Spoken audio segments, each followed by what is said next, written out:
panorama yang sangat indah. Hehehe, dan ya, halo semua, kembali lagi bersama saya di channel The Pixel Sadonis. Dan hari ini saya akan memperkenalkan sebuah game semi-pixel tapi bukan horror yang bernama Seal Town.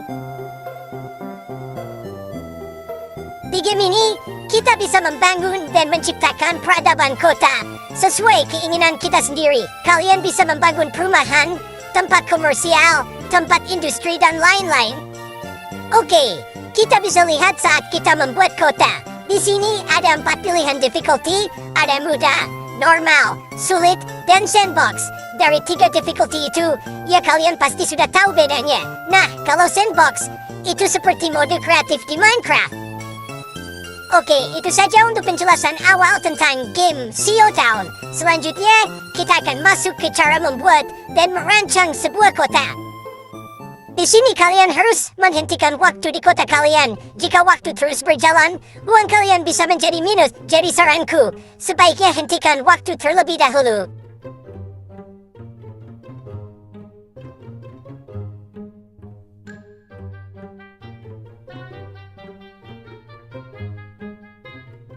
Sebelum kita membangun perumahan, kita harus membuat jalan terlebih dahulu agar perumahan bisa terbangun. Hal ini karena sistem di game ini mengharuskan setiap bangunan terhubung dengan jalan. Jadi, kita perlu membuat jalannya dulu. Dan kalian bebas berkreasi, menentukan bentuk jalan seperti apa yang diinginkan. Setelah kalian membangun perumahan, jangan lupa membuat area komersial dan industri. Selanjutnya, kalian juga harus membangun pasokan listrik dan sumber air. Hal ini penting, karena setiap bangunan yang kalian buat membutuhkan pasokan listrik dan air.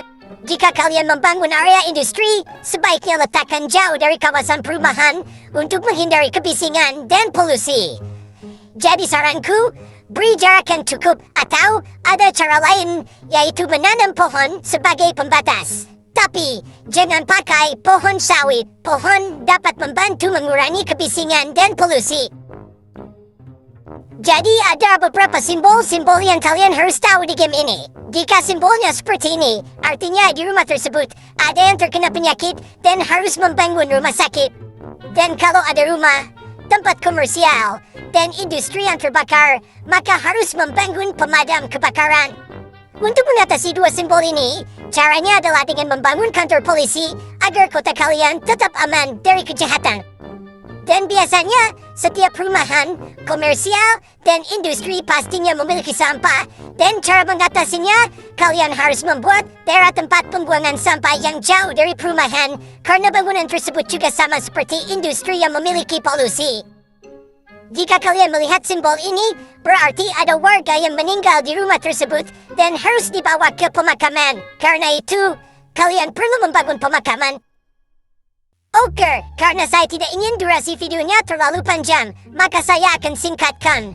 Apa-apa saja cara supaya nilai dari semua objek ini bisa naik. Bisa dilihat kalau nilai dari kotaku hanya berkisaran 50%. Oke, langsung saja. Di sini ada banyak objek yang perlu diperhatikan agar nilai kota kita bisa mencapai 100%. Yang pertama adalah kesehatan. Seperti yang sudah saya jelaskan tadi, kalian harus memiliki rumah sakit dan pastikan jangkauannya mencakup semua bangunan. Yang kedua adalah pajak. Untuk pajak, saranku sebenarnya tidak perlu diubah. Tapi semua tergantung kebutuhan kota kalian. Jika kota membutuhkan uang, kalian bisa menaikkan pajak. Jika tidak, kalian bisa menurunkannya. Yang ketiga adalah olahraga. Setiap kawasan bangunan sebaiknya memiliki fasilitas olahraga. Kalian bisa membangun lapangan olahraga yang sudah tersedia di dalam game. Yang keempat dan kelima adalah taman dan agama. Biasanya, kawasan perumahan sangat membutuhkan taman. Untuk agama, kalian bisa menambahkannya sesuai kebutuhan. Yang keenam adalah budaya. Jujur, saya sendiri masih kurang paham cara mengaturnya. Jadi kalian bisa mencari penjelasan lebih lengkap di video YouTube lain. Yang ketujuh, kedelapan, dan kesembilan adalah polisi, pemadam kebakaran, dan tempat sampah.